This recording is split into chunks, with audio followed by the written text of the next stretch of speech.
ہوں، اس مسجد کا خطیب ہوں، میں تو یہ بات کر رہا ہوں کہ اسلام نے وہ قوت عطا فرمائی ہے ہمیں کہ جب ہم اسلام کا دامن تھام لیتے ہیں اللہ ہمیں وہ قدرت اور قوت حیدر کرار دیتا ہے جس میں اللہ اس کے رسول کے علاوہ کسی کا کار نہیں ہوتا ہے.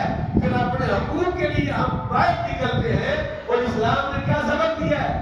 اگر تیرے گھر میں چور ڈاکو آ جائے اور تو اپنی عزت کی حفاظت کے لیے، اپنے مال کی حفاظت کے لیے، اپنی جان کی تحفظ کے لیے اگر اس کے ساتھ بھیڑ جائے، لڑ جائے اور تو قتل ہو جائے تو اللہ تمہیں شہادت کی موت عطا فرمائے. تو شہید ہے. اور میرے آقا امام الانبیاء صلی اللہ علیہ وسلم نے ارشاد فرمایا تھا جس بندے کے دل میں شہادت کی تمنا نہیں ہے وہ منافق ہے. اور یہ کہ رسول اللہ نے فرمایا تھا میری امت ذلیل ہوگی، کافر ان پر جھپٹ پڑیں گے، گاجر مولی کی طرح کاٹ کے رکھ دیں گے. صحابہ نے کہا یا رسول اللہ بندے تھوڑے ہو گئے، امت کم ہوگی؟ فرمایا نہیں، یہ کافروں سے 2 گنا زیادہ کی کثریت ہوتی ہے. رسول اللہ کیا فرمایا ان پہ واہن آ جائے گا. کیا جائے گا؟ واہن آ جائے گا. میں نے آرٹیکل پڑھا ہے، ساتھ ہی رات کو وہاں پر ویسے ہی میں نے کہا کہ وہاں بنگلہ دیش میں پتہ نہیں 60 سے 70 میں 80 بندے لڑکے جو ہے وہ شہید ہو گئے ہیں. انہوں نے ایسی کی تیسی پھیر دیا ہے. اور ہمارے ٹرکیلے لڑنے والے جہاں پاکستان چھوڑ کے یورپ جانے والے 1 سال میں 400 بندہ جو ہے نوجوان وہاں بڑا پڑا ہوا ساحل پر کوئی گاڑی والا.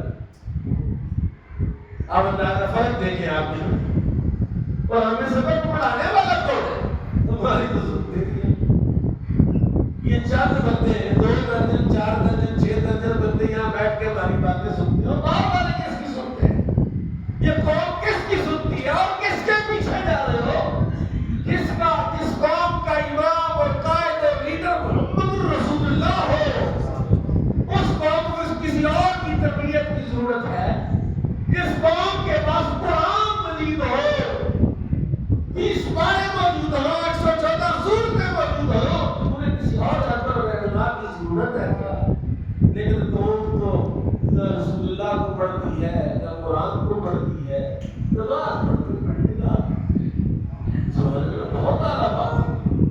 نماز فرض ہے میرے بھائیوں. جو ظلم اور جو زیادتی اور جو ہمارا ہی مال ہمارے اوپر ہی مسلط کیا گیا، اس کا ذمہ دار کون ہے؟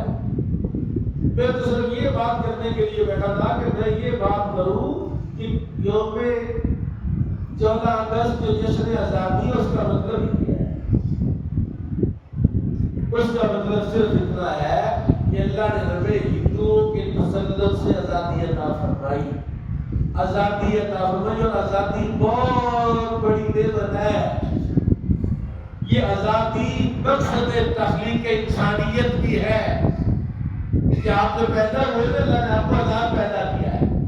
کوئی آپ کو غلام نہیں بنا سکتا. اور اگر آپ کسی کی غلامی سے جان چھڑانے کے لیے مر بھی جائیں گے تو آپ شہید ہیں، آپ سیدھے ڈائریکٹ جنت میں جائیں گے.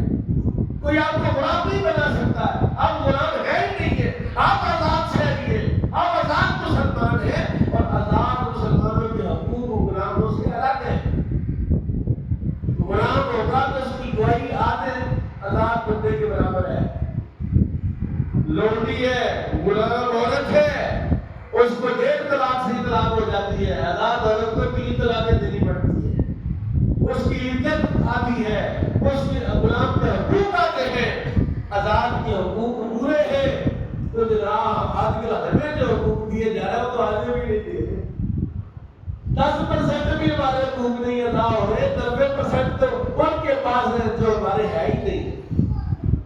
اس لیے 14 اگست سن 1947 میں جو واقعہ ہوا، اس واقعے میں سب سے بڑا نعرہ اور ٹائٹل تھا پاکستان کا مطلب کیا؟ پاکستان کا مطلب کیا؟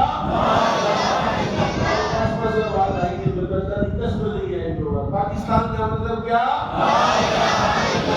محمد رسول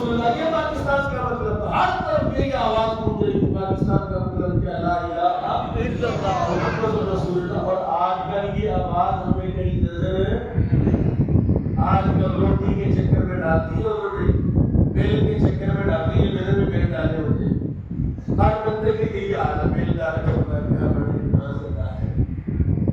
اس لیے میں صرف یہ جناب کو عرض کرنا چاہتا ہوں، خدا کے لیے یہ جو لا الہ الا اللہ اس کا معنی ہی سمجھ لیں، اس کا کیا مطلب ہے؟ رب تعالیٰ نے قرآن میں بتایا وَلَا تَخْشَوْا النَّاسَ وَاخْشَوْنِي، لوگوں سے نہ ڈرو مجھ سے ڈرو۔ اللہ کہتا ہے وَلَا تَخْشَوْا النَّاسَ وَاللَّهُ أَحَقُّ أَن تَخْشَوْهُ، اللہ کہتا ہے اللہ حق رکھتا ہے، اللہ کا زیادہ حق ہے کہ آپ اللہ سے ڈریں۔ آپ کیسے ڈر رہے ہیں؟ ہم کیسے، کس کا خوف ہے ہمیں؟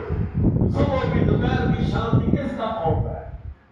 اور وہ خوف ہمارے قائد اعظم محمد علی جناح نے ختم کیا۔ اس نے کہا تھا کہ ہم پاکستان ایک تجربہ کار بنائیں گے، ایکسپیریمنٹ ہوگا قرآن کا، اسلام کا، اسلام کے اصولوں کے مطابق فیصلے ہوں گے۔ ایک ایسی جگہ ہم ملک بنا رہے جہاں اسلام نافذ ہوگا، جہاں قرآن نافذ ہوگا، جہاں نظام مصطفیٰ صلی اللہ علیہ وسلم نافذ ہوگا، حدود اللہ نافذ ہوگی، چور کے ہاتھ کاٹے جائیں گے، زانی کو کوڑے پڑیں گے یا شادی شدہ کو رجم کیا جائے گا، اور پھر جب یہ اسلام کا نظام نافذ ہوگا پھر پورے ملک میں مشرق سے مغرب شمال سے جنوب کوئی چور نہیں ملے گا۔ اور اسلام کا کیا سبب دیتا ہے؟ جو حدود الہی ہے وہ پوشیدہ انداز میں ادا کرنا جائز نہیں ہے کہ آپ نے چور میں ہاتھ کاٹے، چور نے چوری کی، چوری ثابت ہو گئی، آپ جناب صبح سحری کے وقت آدھی رات کو جہاں کوئی بھی بندہ موجود ہو وہاں چور کے ہاتھ کاٹے نہیں۔ وہ کہتا ہے چور پکڑا گیا، اس کو ناروال کے سب سے بڑے چوک میں لے جائیں، پوری ناروال کی عوام کو، سارے مسلمانوں کو جمع کرے، وہاں پر سپیکر میں اعلان ہو اس بندے نے چوری کی، اس بندے سے چوری ثابت ہوئی، لہذا اسلام کے اصول کے مطابق اس کے ہاتھ کاٹے جا رہے۔ میں اللہ کی قسم کھا کے کہتا ہوں جتنے بندے اس مجمع میں ہوں گے کوئی بھی چوری نہیں کرے گا۔ یہ تو بندے مارے جانے ظاہر کر دیتے بڑھ کے سینی کے وقت پھانسی دے دیتے، اس کا کیا بات؟ اور جس کو پھانسی ہو گئی ہے وہ تو چلا گیا، اور پھانسی کا تو تعلق ہمارے ساتھ ہے کہ ہم سب کے سامنے پھانسی دی جائے تاکہ ہمیں سے کوئی بندہ وہ بندہ، وہ کہتے نہیں وہ جو باہر کی دنیا ہے نا انسانی حقوق کے مطلب بردار، جنہوں نے 40-50 ہزار غزہ میں بچوں کو، مسلمانوں کو ذبح کر دیا، شہید کر دیا، آج بھی ممبر سارے وہاں انسانی حقوق نہیں نظر آتے۔ وہ کہتے ہیں بس کسی کو اندھا بنا کے رکھو، بوڑھا بنا کے رکھو، گنگا بنا کے رکھو، ان کو بند کر کے رکھو، اور پھر ان کو رگڑا بھی لگاؤ، اور انہیں کے اپنے لوگ ان پر مسلط کرو تاکہ پھر یہ تنگ ہو کے ذلیل ہو کے دوڑے